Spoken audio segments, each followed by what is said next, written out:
Pancasila merupakan dasar ideologi dan falsafah hidup bangsa Indonesia yang sekaligus menjadi dasar negara Republik Indonesia. Pancasila terdiri dari 5 sila yang memuat nilai-nilai fundamental yang digali dari kepribadian dan budaya bangsa Indonesia. Nilai-nilai tersebut dijadikan pedoman dalam mengatur kehidupan bermasyarakat, berbangsa, dan bernegara. Sebagai dasar negara, Pancasila berfungsi sebagai landasan filosofis dan konstitusional bagi penyelenggaraan negara. Semua peraturan perundang-undangan, kebijakan pemerintah, serta tindakan penyelenggara negara harus bersumber dari nilai-nilai Pancasila. Artinya, Pancasila menjadi tolak ukur untuk menilai apakah suatu kebijakan atau perilaku sesuai atau bertentangan dengan tujuan dan cita-cita bangsa Indonesia. Pancasila juga berperan sebagai pemersatu bangsa di tengah keberagaman suku, agama, ras, dan budaya. Dengan menjadikan Pancasila sebagai dasar negara, perbedaan tidak menjadikan alasan untuk saling bermusuhan, melainkan sebagai kekuatan untuk membangun persatuan dan keadilan sosial. Contoh isu di Indonesia yang bertentangan dengan dasar Pancasila. Meskipun Pancasila telah ditetapkan sebagai dasar negara, dalam praktiknya masih banyak permasalahan dan isu di Indonesia yang bertentangan dengan nilai-nilai Pancasila. Beberapa contohnya adalah sebagai berikut. 1. Intoleransi dan diskriminasi antar umat beragama. Intoleransi beragama merupakan salah satu persoalan serius yang bertentangan dengan nilai dasar Pancasila.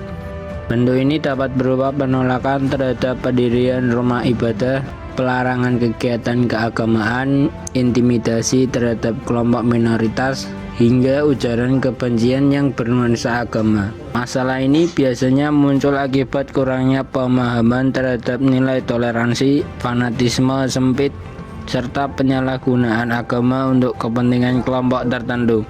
Padahal Pancasila menegaskan bahwa negara menjamin kebebasan setiap warga negara untuk memeluk dan menjalankan ibadah sesuai dengan keyakinannya. Tindakan intoleransi tidak hanya melanggar sila pertama, yaitu ketuhanan yang Maha Esa, tetapi juga bertentangan dengan sila kedua, kemanusiaan yang adil dan beradab, karena merendahkan martabat manusia dan menciptakan perlakuan tidak adil terhadap sesama warga negara.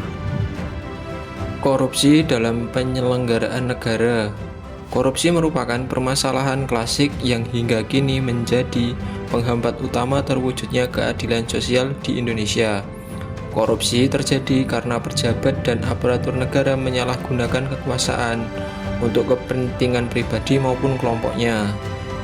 Dampak dari korupsi sangatlah luas, antara lain menghambat pembangunan, memperburuk kualitas pelayanan publik, serta memperlebar kesenjangan sosial. Masyarakat kecil seringkali menjadi pihak yang dirugikan karena hak-hak mereka tidak terpenuhi secara optimal. Dan juga perilaku korupsi jelas bertentangan dengan sila kelima, yaitu keadilan sosial bagi seluruh rakyat Indonesia, karena menghilangkan hak rakyat untuk memperoleh kesejahteraan. Selain itu, korupsi juga melanggar sila keempat, karena kekuasaan yang seharusnya dijalankan dengan bijaksana justru disalahgunakan.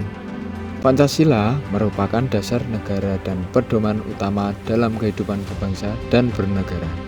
Nilai-nilai yang terkandung di dalamnya seharusnya tercermin dalam sikap dan perilaku masyarakat sehari-hari. Namun, dalam praktiknya masih ditemukan berbagai permasalahan sosial yang menunjukkan belum sepenuhnya nilai Pancasila diterapkan. Dalam sebuah studi kasus terjadi kasus perundungan terhadap seorang siswa karena latar belakang ekonomi dan penampilannya. Siswa tersebut sering mendapat ejekan, ancaman, bahkan kekerasan fisik dari teman-temannya. Pihak sekolah awalnya menganggap masalah ini sebagai hal sepele sehingga tidak segera mengambil tindakan tegas.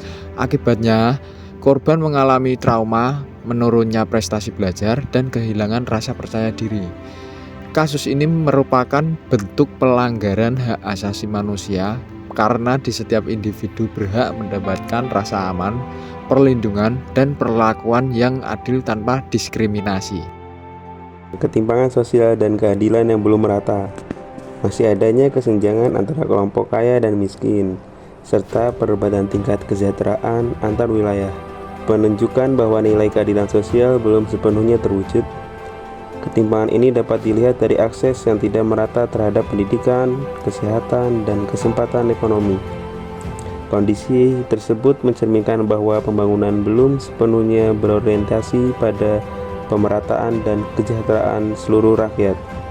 Padahal, tujuan utama negara menurut Pancasila adalah menciptakan kehidupan yang adil dan makmur bagi semua warga negara tanpa kecuali. Kesimpulan, Pancasila sebagai dasar negara memiliki peran yang sangat penting dalam menjaga arah dan tujuan kehidupan berbangsa dan bernegara. Namun, masih terdapat berbagai isu di Indonesia yang bertentangan dengan nilai-nilai Pancasila, seperti intoleransi, korupsi, pelanggaran HAM, politik identitas, dan ketimpangan sosial.